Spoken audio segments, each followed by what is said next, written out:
Driver बेपरुआ गाड़ी चालन जो एवं चली जाइए एक अमूल्य जीवन। तो एक कथा गत कालीर घटना ये घटना को नहीं चापा उत्तेजना लगी रही जो बस ड्राइवर श्री लोकनाथ नामक जो बस ड्राइवर जो भाव तार मनमानी आ तार जो बेपरुआ गाड़ी चालना ए जो संपूर्ण बांकी सहर मध्य रणपुर 13 नंबर वार्डर जन युवक गणेश्वर दलेकर जाइए जीवन परिवार एवं संपूर्ण सरकार रही दुई दुईटी पिला रही किंतु एभली स्थले अद्यावधि आहा पदे कहवाई पहुँची पारला नहीं ना गाड़ी मालिक ना बांकी प्रशासन। तो घटना को मध्य प्राय 12 घंटार ऊर्ध्व समय बीती सारी। तो यही स्पष्ट चित्र देखु ए से गाड़ी जो गाड़ी घटाई दुर्घटना गत काली राति अचानक गणेश्वर नामक जन युवक रास्तार कड़े रही बेले अचानक श्री लोकनाथ नामक ये गाड़ी संपूर्ण तापर चढ़ीगला चढ़ी जा द्वारा चलीगला गोटे अमूल्य जीवन। तो एभली परिस्थिति में बांकी प्रशासन घटना को 12 घंटार ऊर्ध्व बीती फल शुण न्याय न मिल पारू से असंतुष्ट प्रकाश कर परिवार लोके कौन कहे गत काली घटना केम थिला कौन करिया आज्ञा भाई तो मरीगला कौन करिया सरकार से कौन करिया किसी ना कई लोक भी ना जेहेतु गाड़ीटा ये पड़ी आम बांकी पुलिस वाला आई आसिक निजे ये रही गाड़ी उठाऊँ कि नाश पड़ी हस्पिटाल कौन कर चिंता करूँ आम ओडिशा भाई मैंने ही चिंता करूँ आम कौन चिंता करिया आम कौन कर प्रतिक्रिया शुणुले कि भाव दुख क्षेप रही आउ किसी लोक प्रतिक्रिया नवा गत कालीर दुर्घटना केमते मर्माहत कर साधारण लोक आज्ञा देखु फास्ट कथा गोटे मद्यप ड्राइवर बांकी बजार उपर एटा फास्ट टाइम पे गोटे बांकी बजार उपर गोटे मद्यप ड्राइवर गोटे अमूल्य जीवन चलीगला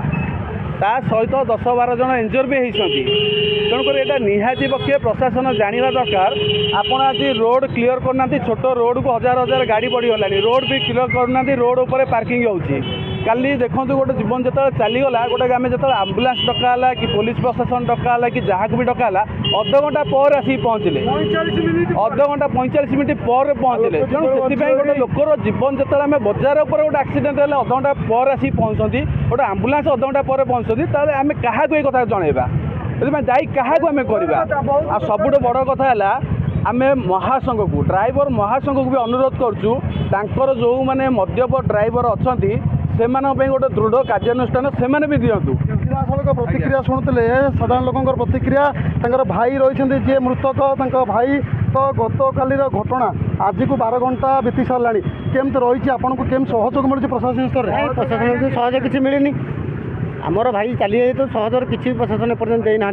प्रतिश्रुति देते आम बस कथा आपको जनइबू एपर्यंत भी आमको किसी जनईना बर्तमान पिला छुआ भल मत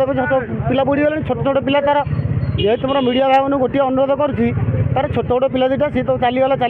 केमी गोटे समाधान करके पिला दुटा को भविष्य में गढ़ा चिंता करते मद्यप ड्राइवर ता विरुद्ध कौन एक्शन नवा दरकार एक्शन आम कहूँ एक्शन ना कहीं ना सी जो मद्यपान खाटी भल मंद कर कम से करटा तरफ किसी शिक्षा करापर आउ गोटे कथा मेडिकल भितर गोटे आईसी सिस्टम ना बर्तमान आम बरफ दे जानी बरफ देले फ्रिजर भितर सब गत काली दुर्घटना ये थिला जे कि पर्यंत आमर शव एठू जावाईका लगिला अध घंटा 45 मिनट पर से बेलू टिके जहाँ जीवन थिला से मेडिकल डॉक्टर मृत घोषणा ये कले तेणुक आम एपर्यंत प्रशासन कौन प्रतिक्रिया देखा पाऊना से आपन को नवेदन जे कौन प्रकार सीधा सड़क प्रतिक्रिया शुणुले प्रत्येक लोकर प्रतिक्रिया शुणुले जितेबाला दुर्घटना घटाई संपूर्ण घटनास्थल ड्राइवर चंपट मारी अंपटे दुर्घटनाग्रस्त गाड़ी घटनास्थल पड़ रही सेपटे मृतकों परिवार को न्याय मिलनी अंपटे बांकी उपखंड चिकित्सा जो आईसीयू सुविधा रही नामक मात्र बरफ नहीं संपूर्ण मृतकों परिवार आईसीयू को सब व्यवस्थित रखिंट एटी दाबी रही मृतकों परिवार को क्षतिपूरण सहायता आउ जो मद्यप उन्मत्त जो ड्राइवर जार मनमानी जार बेपरुआ गाड़ी चालना जो आज अमूल्य जीवन चली विरुद्ध दृढ़ एक्शन कटक जिला बांकी सहर परिसर मनोज कुमार दलई नक्षत्र न्यूज।